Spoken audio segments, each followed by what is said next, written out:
Do you ever feel like you're not strong enough to handle life's struggles? The Apostle Paul was praying and asking God to remove his weaknesses, something that he saw as a limitation or a struggle. But listen, God said, I got you. And I want you to know that God has you too. 2 Corinthians 12:9 says, My grace is sufficient for you. My strength is made perfect in weakness. 2 Corinthians 12:9 reminds us that God's strength shows up best in our weakness.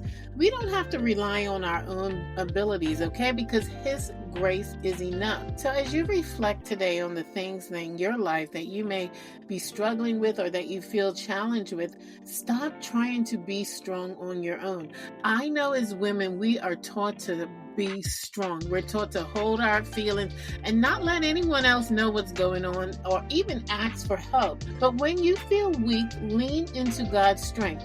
His power shines when we admit that we need Him. Let His grace carry you. Because guess what? He is enough to carry you. The Bible says that we should cast our cares upon Him. And you know what? We need to do a better job at doing that. You have to know that God is still going to use you and that His power will perfect anything that is within you. And that's why it was so easy in this verse for Paul to respond with acceptance and joy, because he knew his weakness allowed for the manifestation of God's power to show in his life. So I just want to leave you with this prayer today. Lord God, I surrender my weakness to you. Fill me with your strength and remind me that your grace is more than enough. In Jesus' name we pray. Amen. See you tomorrow for another 1 Minute on Purpose.